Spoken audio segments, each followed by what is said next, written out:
কাকা বলে, দাদি বলে, বললে বলো 12 তারিখ বৃহস্পতিবার সারাদিন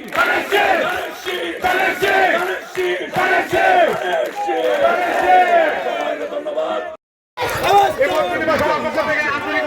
শুভেচ্ছা বক্তব্য নিয়ে আসছেন বিশিষ্ট মুরব্বী মোহাম্মদ আকবর আলী মিয়া। আকবর আলী মিয়া গুলোর বক্তব্য রাখার জন্য অনুরোধ করছি।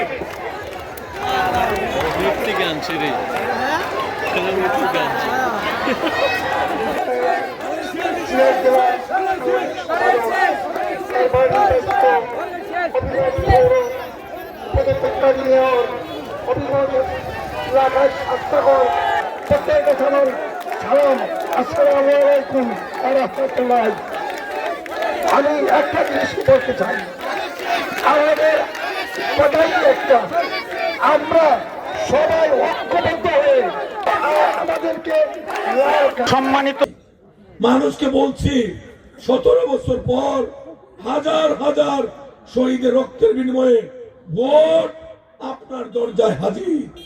এই ভোট আপনি গ্রহণ করুন, আপনি সিদ্ধান্ত নেন আপনি কাকে ভোট দেবেন। আপনার এই সিদ্ধান্তে অনেক হিসাব নিকাশ নতুন ভাবে তৈরি হবে। এই ভোট যেন তেন ভোট নয়।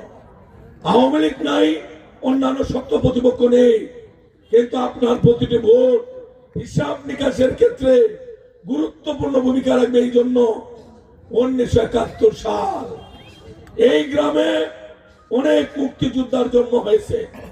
মুক্তিযুদ্ধের পরিবার এই গ্রামে অনেকে আছেন।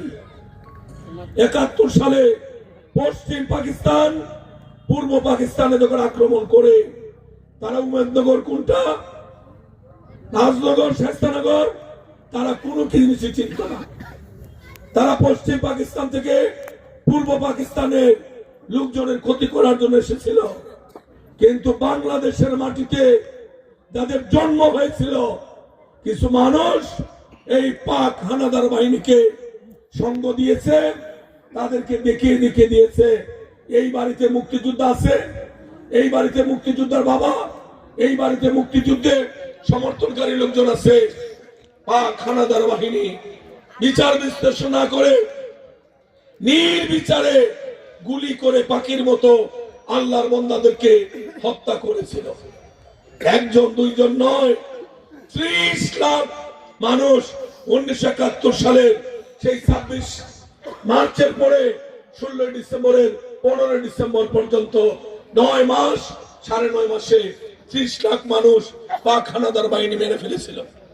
শুধু তাই না, আমাদের মেয়েদেরকে মায়েরা নিরাপত্তার জন্য, পাকিস্তানিদের হাত থেকে বাঁচানোর জন্য দূরে অন্য কোন গ্রামে আত্মীয় বাড়িতে রেখে এসেছিলেন।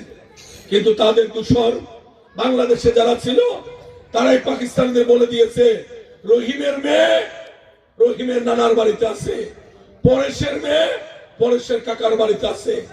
পাক হানাদার বাহিনী সেইখান থেকে আমাদের মেয়েদেরকে তুলে এনে অপমানিত করেছে, বেইজ্জত করেছে। 2 লক্ষ মামুন 1971 সালে সম্ভ্রম হারিয়েছিলেন, ইজ্জত হারিয়েছিলেন।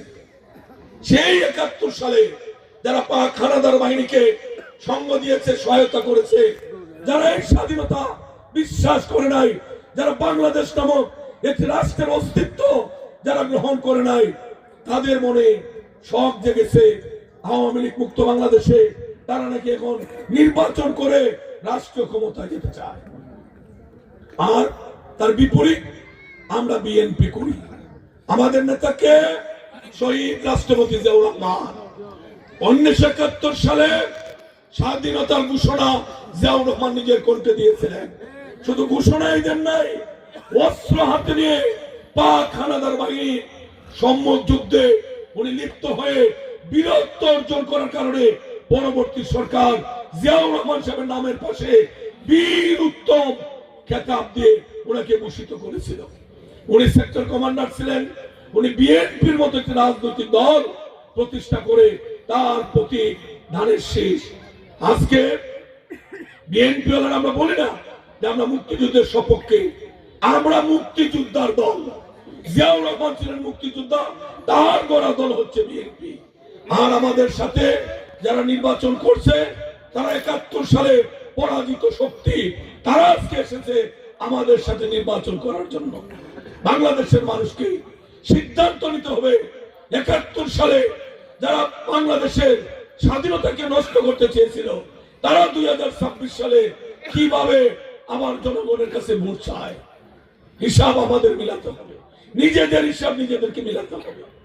আজকে যদি হিসাবে হেরফের হয়, খেয়াল রাখবেন, দুর্বল কোন সরকার যদি হয় তাহলে পার্শ্ববর্তী দেশ চোখ রাঙাতে চুল পরিমাণ সময় সে ব্যয় করবে না।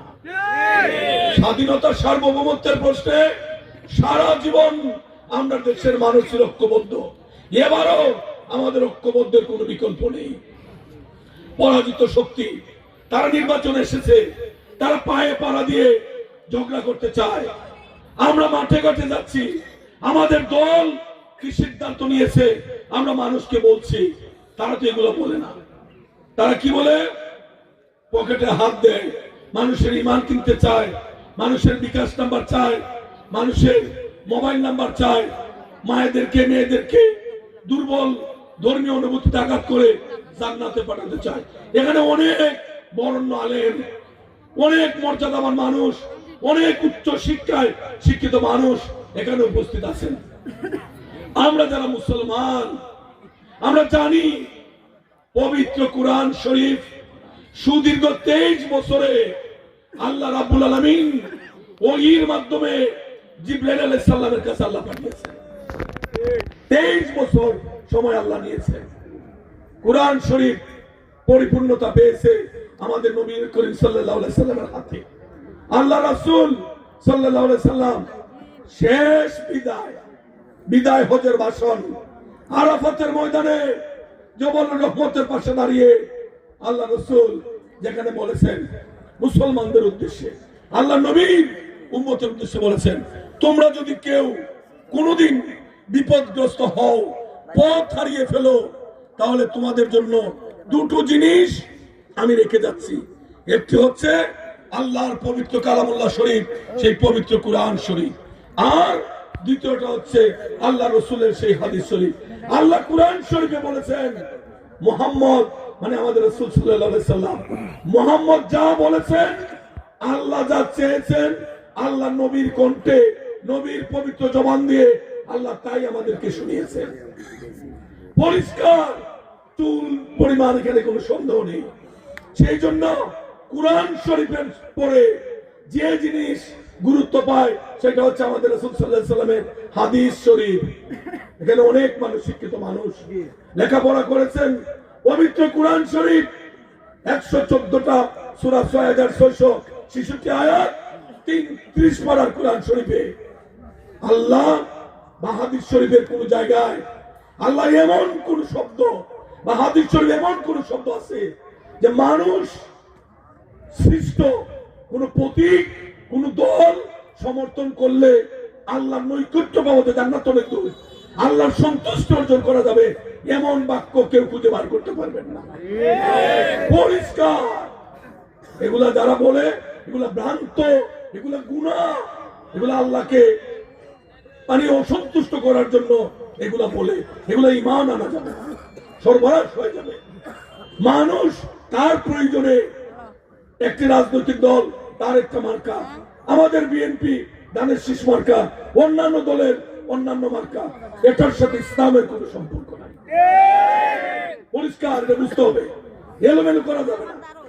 শুটকি ভর্তা দিয়ে যদি পেট ভরে ভাত খাওয়া যায়, রিং করে ঘি দিয়ে ভাত খাওয়ার দরকার নাই। ঈমান মজবুত থাকুক। ভোট 5 বছর পর পর আসে, এইবার আসছে 17 বছর পর। এক বেলা 2টা মুরগির দাম বা 2 কেজি চাল, এর বেশি দিবে না। দিয়ে যদি আপনার ঈমান কিনে, তাহলে কেমনটা হয়? আমরা শুটকি ভর্তাতে ভাত খাই। দেশের জন্য যারা রক্ত দিল, ভোট হাজার হাজার মানুষ রক্ত দিয়ে আপনার দরজায় এনে দিল, আর আপনার 2টা মুরগি আর 2 কেজি চাল, এত সস্তা আমাদের ঈমান হইতে পারে না। আমাদের আল্লাহকে বই করতে হবে, শহীদদের রক্তের প্রতি আমাদের শ্রদ্ধা থাকতে হবে। আমার ভোট আমি দেব, যাকে খুশি তাকে আমি দেব। যে আমার কাছে যোগ্য আমি তাকে আমি ভোট দেব, যে আমার বিবেচনার যোগ্য না আমি তাকে ভোট দেব না। পরিষ্কার, এখানে মুরগি গরু বাছুর লেনদেন হইতে পারে না। আইন শৃঙ্খলা বাহিনীর সদস্যরা এই অঞ্চলটা তারা ঘেরাও দিয়ে রেখেছেন পোশাকে, সাদা পোশাকে। কারণ আমরা মাঠে নেমেছি, আমরা নির্বাচন করছি, আমাদের নিরাপত্তার দায়িত্ব যেমন ওনাদের, ভোটারদের নিরাপত্তার দায়িত্ব ওনাদের। ওনারা আমার কথা শুনছেন। আজকে নির্বাচন কমিশন যে আইন করেছেন সেই আইন অনুযায়ী কোন ভোটারকে ধর্মীয় ভাবে প্রভাবিত করা যাবে না।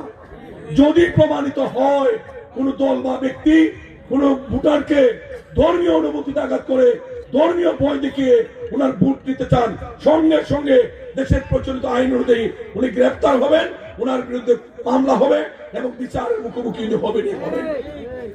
কোন লোক যদি টাকা দিয়ে মানুষের ভোট কিনতে চায়, কোন জিনিসের বিনিময়ে তার ভোট নিতে চায়, সেটা আইনত দণ্ডনীয়, তার বিরুদ্ধে আইনগত ব্যবস্থা হবে। আর মাত্র 5 দিন আমাদের হাতে। আজকে শুক্রবার, শনি, রবি, সোম, মঙ্গল, বুধ, এই 5 দিন আমরা যদি চোখ কান খোলা রাখি তাহলে অনেক সমস্যার সমাধান হবে। যদি কেউ ইমান কিনতে আসে সঙ্গে সঙ্গে তাকে পুলিশে দিতে হবে, যদি কেউ বুট কিনতে আসে তাকে সঙ্গে সঙ্গে পুলিশে দিতে হবে। আমরা একটা সুষ্ঠু ভোট চাই। আমাদের দেশে অনেক দিন পরে এটা উৎসব ভাব, হিন্দু মুসলমান দেখেন, আমরা এই মঞ্চে যারা বসছি সামনে হিন্দু মুসলমান বৌদ্ধ খ্রিস্টান আমরা সব বুটকে সামনে রেখে আমরা একটা পর্দার নিচে সবাই হয়ে গেছি। এটাকে উৎসব কোনোভাবে নষ্ট করা যাবে না।